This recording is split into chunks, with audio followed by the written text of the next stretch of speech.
iki saking bungahku lek nembang apik mbigroni apik iki tak wehke iki ben nggih tuku seragam. Amin, amin.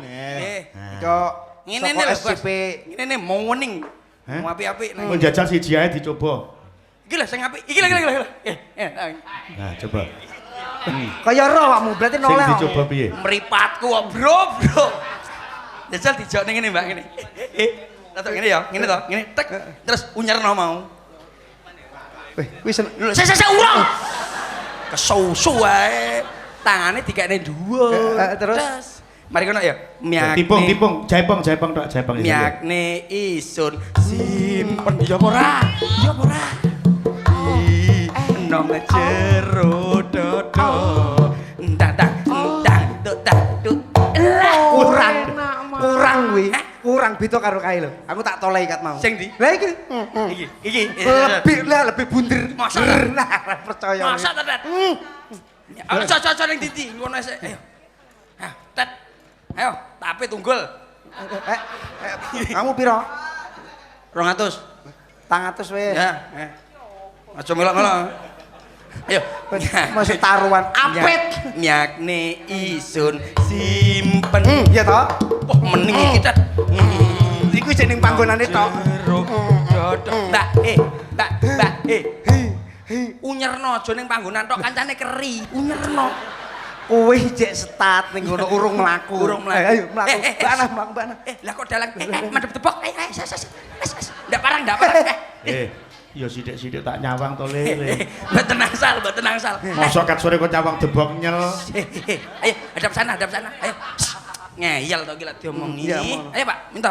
Antur. Oh iya. Mboten pareng. Sing. Karo mlaku Mbak Ana. Ayo, tangane. Nyerno, iki mau lak jek setat. Nakal isi. Ayo coba. Nah, masyaallah kaya ngono kuwi jogete. Urung ta?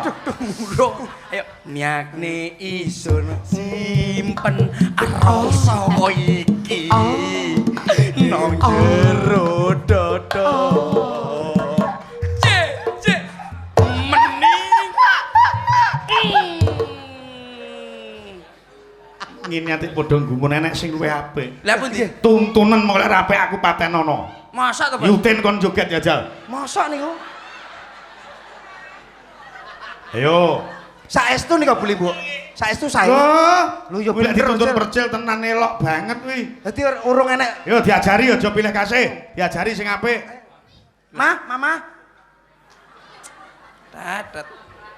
Wis ngaliya, Tet. Kene perlu aku kene. Nggih. Wis ben entek-entekne percil ngono. Awake dhewe ngadep debok kae. Nggih, bener urusanmu. Aku melok kono, Bos. Nyapa? Lah mau cari aku debok karo percil karo Mas Kundet kene. Kene. Aku melok kono, Bos. Aku melok debok. Ora, mau aku ben ketok penyimping ben diopeni percil dhewe. mau nyedak ora oleh. Wis entek-entekno lar blengerne kowe wis. Bos aku melok kono lho, grup kono lho penak ketoke. Wis tok kono, aja usah oleh kene. Ha kene. Kali rokokan, Bos. Mang wis ngelokne piro? Pindho. Bro ping 3 ya tintenono. Ora mungkin. Ayo kene. Piye? Kono lho, kono lho. Ya kaya kanca-kancane mau lho. Piye? Kono lho munyerno lho. Ngene tok lho terus ngene. Ngene tok. Lugu ae. Cie, Percil punya pacar baru. Cie, lagi PDKT, Cil. Biacok cengelmu tenan. Iya. Ayo tangane dunggane. Asam urat apa ora? Mesranya dah. Engko gek gak kuat. Gayamu. Lah kok gek gak kuat. Miak. Gayamu. Aku mesti betot. Lah kok enek kene apa disbetot iku yen. Engko awakmu wis wengi ora petuk karo Yuten niku rasan-rasan. Ngelokne asanmu. Lah nggih. Bal iki. Saestu rasan-rasan niku. Ya, Aku ora petuk karo Yuten iki rasane koyo piye sampe teko ning ngimpiku ngono lho. Sing ngomong sapa? Lah awakmu lho. Miakne iso. Ayo yo. Piye? Ngene lho. Miakne. Iya. Wah, lah iki lho delon. Miakne isun lah ngono ae wis cukup. Iki lho digetne rene iki.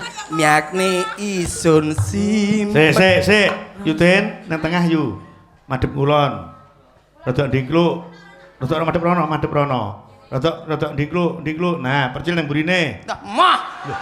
Sik to. Iki ra kena Aku madhep debok manut lho. Ya. Nah, tangane ning bokonge Yutin. Kemepeten. Mbak, jan diserempet bis bagong kan. Iya. Lah urung tak apa-apane sing goleng lho yo an. Wah, jan roso tenan dat. Ingat gerakane tetep goyang kaya mau, ning tanganmu tumumpang ning bokonge Yutin. Lah, iya. Najis mukul ado. Oh, ora. Kudu manut. ki sing masak ini lho, Cing. Ya dikendangi Mas Mary.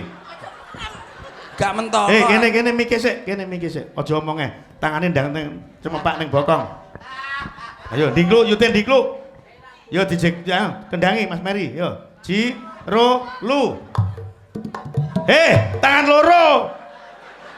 Tangan loro lho, Cil. Loro. Aku debok ya loro. Kowe manut apa ora? Yo manut. Ki jalukane Mbak Lurah ki. Yo. Ngisor bokong. Sing ndi padha ngisor dhuwur. Sing ndi? Rada dhuwur iki lho. Lah, Lah ngisor. Nah, wis. Yo. Wis. Yutin aja omong ayu, bentang dicekel bokongmu. Yo. Dingene bokonge. Sapa? Kok ngene kono ngene bokong. Ora mentolo. Lah koyo aja milah-milangne kudu padha lho. Wis tak penak-penak. Iya ya. Yo ngayal ae. Ayo. Mau diomongi sore mau wayahe saiki jaluk yang ini. Sore mau nyapa? Asik. Oh. Menu joget. Terus yu. Terus menu joget bokonge. Ais. Mbak, yo ngono. Awe dia malah kayak keluar gantung ya. Ya enak iki masaku. Gak-gane bolone enak. Apik. Ya isin kancane. Reputasiku pedhot musuh iki. Biasa karo dia dum-dum karo Bu Limbo ora sesuk karo apa-apa. Nela lha kok saiki kalau Nela Sekupi. Sesuk aku Nela Karisma. Saiki Nela Sekupi. Ora kaya awakmu. Sik tak wacane sik Mas ana pundutan gending. Nggih, wis sembarang. Mbak Yuli Bu, kula panitia bersih desa Kawedusan nyuwun lalagon podang kuning gubuk asmara pemanik Nyidam Sari. Siap. Panitia Mitra Dikrama. Oh nggih. 100.000. Nggih. Assalamualaikum sugeng dalu Bapak Minto Darsono niki kula tulih Huda Rejo Tangan Blongagung. Kula nyuwun lagu tapi gending kanca turu sing bisa lagi santik lagu menika kula kintunaken kagem komunitas pecinta seni dan budaya Jawa Indonesia. Komunitas penggemar campur sari Sekar Gadung lan ugi kagem Bapak Minto Darsono lan sedaya krunya diparingi kesehatan lahir lan batin. Amin. Matur suwun. Wassalamualaikum saking kula tulih Huda Sekar Gadung dados. Dari Ida Chelsea Asel. Ki Mbak Ida sing sering bakul HP ning. Ning Facebook. Kirim salam buat sedaya dulur. Pak Minto Darsono Fan Club minta lagu Juragan Empang Mbak Ana. Sampun diaturaken. Assalamualaikum katur Ki Dalang Minto Darsono saking kula Mbah Salim. Ki lho. Nyuwun gending kutujukan khusus penggemar wayang kulit gubuk asmara. Apa ki? Kelangan. Saka aku Mbah Salim. Nggih. Jawa sate jual sate kuda. Wah, ning kono. Oh, sate jaran niku ta, Bas? Mriku. Nggih, mriku lho, mriku. Jual sate kuda. Di ruko pojok Mbah Bolo. Mbah Bolo. Mbah Bolu. Bolu. Harap dilayani Mbah Salim. Siap. Sitok Mas. Nggih, monggo. Assalamualaikum warahmatullahi wabarakatuh. Kagem Bapak Lurah Minto Darsono ing Sasana Palenggan. Wilujeng dalu Bapak, kula Pak Sukeh Montor Wonorejo nyuwun dipun damelaken gubuk asmara tembang kangen. Tembang menika katur kanca-kanca pandemen Ringgit Purwa yang hadir pada malam hari ini teriring ucapan membawa jamur ke tanah suci. Nggih. Semoga terhibur dengan lagu ini. Amin. Kagem Bapak Mintonya semoga selalu sehat dan bertambah rezekinya. Amin. Matur suwun. Wassalamualaikum warahmatullahi wabarakatuh. Pak Sukeh Motor Wonorejo. Langsung Mas, Mbak Pipit karo Mbak Mujiati. Napa, Bas? Gubuk asmara pambutane Yo. diaturke. Yo, langsung kaya ngapa dados?